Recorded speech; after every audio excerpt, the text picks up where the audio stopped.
The decade of the 50s gave birth to rock and roll. When Bill Haley's Rock Around the Clock became popular in 1955, the nation learned to dance to a whole new sound and made Haley's hit the unofficial anthem of this new music. 1, 2, 3 o'clock, 4 o'clock, rock. 5, 6, 7 o'clock, 8 o'clock, rock. 9, 10, 11 o'clock, 12 o'clock, rock. We're gonna rock around the clock tonight. Put your bags on, try and be hot. We'll have some fun when the clock strikes 1. We're gonna rock around the clock tonight. We're gonna rock, rock, rock till the broad daylight. We're gonna rock around the clock tonight. Alan Freed, a Cleveland DJ, gave the sound a new name when he coined the term rock and roll to describe this type of music. The feel-good innocence of much of the 50s reflects the post-war optimism in America. The teenagers of the decade hadn't struggled through the Depression or the war years. They were looking for something exciting. They discovered it in rock and roll, a music that combined the vitality of R&B, the innocence of suburbia, and the popularity of country and western. Parents were leery of rock music and sexually suggestive dancing it brought with it. If it had been solely up to parents, rock and roll would have died as soon as it began. However, there were two driving forces that allowed rock to succeed. First, the continuing mobility of society. Thanks to the automobile, more and more teenagers worked. The disposable income now in the hands of teenagers was spent on new rock and roll records and tickets to see movies now marketed to teenagers for the first time. The movies, typically beach flicks or biker movies, starred musical icons of the day. Secondly, and perhaps more importantly, the technology allowed for music. The further development of the transistor radio allowed for the production of the portable transistor radio. Portability meant that teens could listen to their music wherever they went. The early days of rock music proved difficult to African Americans since white artists covered or sang the same song. African Americans often had disastrous results. Fortunately for everyone concerned, Sam Phillips opened his Memphis recording service with the motto, "We record anything, anywhere, anytime."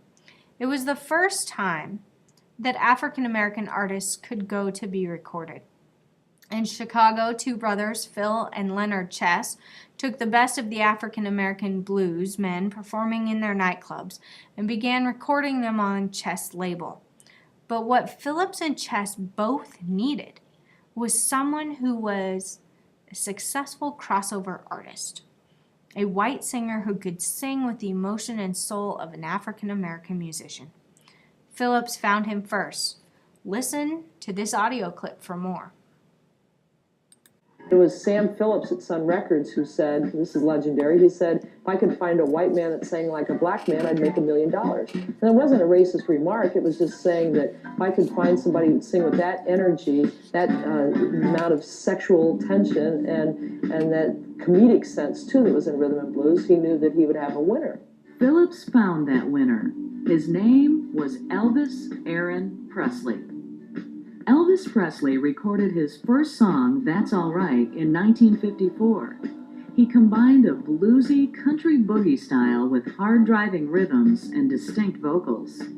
Even though the record wasn't a huge success, his live performances with swinging hips and bedroom eyes won many fans. By 1956, Elvis had 3 hits on the record charts: Hound Dog, Don't Be Cruel, and Heartbreak Hotel. His slurring, sexy vocal style became his trademark and earned him the title King of Rock and Roll. In 1953, Elvis wandered into Sam Phillips's Memphis recording studio to record 2 ink spots, My Happiness, and That's When Heartaches Begin.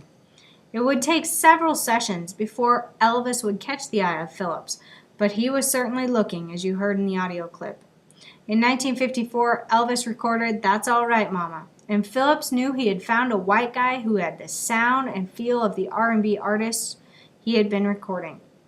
Elvis joined Sun Records, which would come to be called the Sun's $1 Million Quartet. The foursome of Jerry Lee Lewis, Carl Perkins, Johnny Cash, and Elvis Presley. Elvis Presley wiggled his hips into the eyes and ears of America's youth. Elvis acquired a new manager, Colonel Tom Parker, who launched a campaign aimed at getting national exposure for Elvis. Elvis first appeared on CBS's Dorsey Brothers stage show. On the Steve Allen Show, he sang Hound Dog to a Real Dog. A gimmick, sure, but it worked. From his appearance on the Milton Berle's Texaco Star Theater, he got the name Elvis the Pelvis, which worried the family-minded Elvis, Ed Sullivan. By the third performance, Sullivan decided to crop Elvis. Thus, the now famous From the Waist Up Only appearance on The Sullivan Show. Watch this clip of Elvis singing Hound Dog in 1956 on The Ed Sullivan Show. Ladies and gentlemen, yes, that's right, Elvis Presley.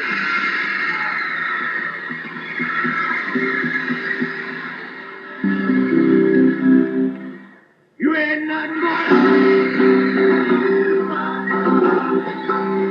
you ain't nothing but well, you ain't never gonna let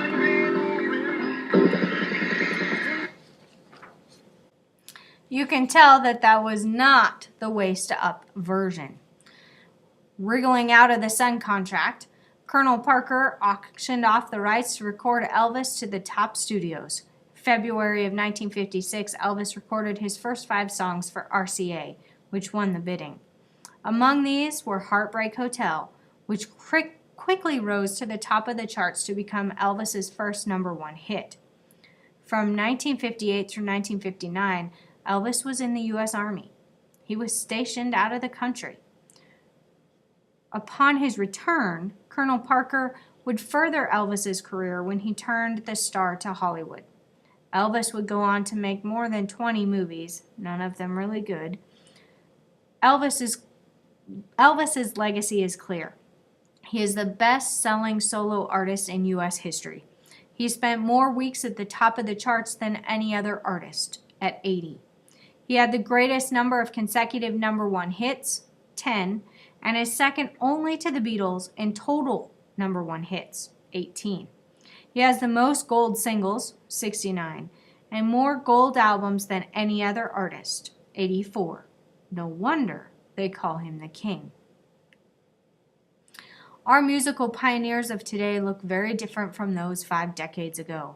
Other great pioneers of rock and roll included early Phillips successes like Little Richard, Jerry Lee Lewis, Chuck Berry, Carl Perkins, and Roy Orbison. Popular artists, also stayed strong during the decade with the sounds of standards such as Perry Como, Pat Boone, Patsy Cline, and Nat King Cole. Listen to this clip from Cline's hit, Crazy. Crazy for thinking that my love could hold you. I'm crazy for trying and crazy for crying, and I'm crazy for loving you. One defining moment of the decade occurred on February 3rd, 1959, the day music died, when a plane carrying 3 of the biggest stars of the day crashed, killing all 3. Buddy Holly, Ritchie Valens, and J.P. Richardson, better known as the Big Bopper, all died, bringing a sad end to the decade that launched rock music. This is a clip from Valens' classic, La Bamba. Para bailar la bamba, para bailar la bamba, te necesito una poca de gracia con mi patilla arriba y arriba. Let's move on to movies. Hollywood began marketing to teens. For the first time ever, beach movies and biker films were popular among the younger crowd. That's who the target was. 3 stars dominated the 1950s. Marlon Brando, who would begin his illustrious career starring in a rebel movie called The Wild One. Perhaps the biggest star of the decade proved to be a tragic one. James Dean, who starred in A Rebel Without a Cause, died while racing his car down a California street. Another tragedy, the starlet of the decade, would get her start in the movie Gentlemen Prefer Blondes. Marilyn Monroe was introduced to young men everywhere.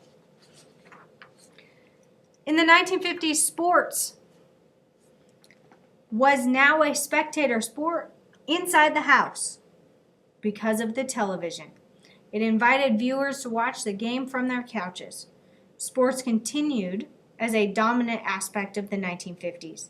For the first time, live sporting events could be seen in the home, and a new magazine titled Sports Illustrated provided weekly sports news and photographs. Baseball continued to be the most popular of American sports, but professional football finally surpassed college football in popularity, thanks in part to a weekly televised broadcast of games. College basketball remained popular despite several betting scandals that disgraced the game. An important trend in sports during the 1950s was integration. Although Jackie Robinson broke baseball's color barrier in 1947 when he was signed by the Brooklyn Dodgers, it was not until the 1950s that baseball truly began to integrate. Several black players led their teams in the 50s, including Roy Campanella, Willie Mays, Don Newcomb, Hank Aaron, and Ernie Banks. A sure sign that African Americans had been accepted into the sporting world, if not the world at large, was the disbanding of baseball's Negro American League in 1960. The NBA allowed black players in 1950, and Bill Russell of the Boston Celtics became the dominating player of the decade. Women's tennis would be integrated as well during the decade, very successfully, as African-American Althea Gibson won the Wimbledon tennis tournament in 1957. The 50s have been fondly portrayed in film and song as a fun-loving and innocent era. Indeed, from the creation of Disneyland to the birth of rock and roll, Americans avidly pursued entertainment and diversion. But it wasn't all poodle skirts and ponytails, and the tensions of the Cold War and civil rights issues were anything but fun. The issues and icons of the 1950s ranged from superficial to soul-searching, and served to further define and enrich the American experience.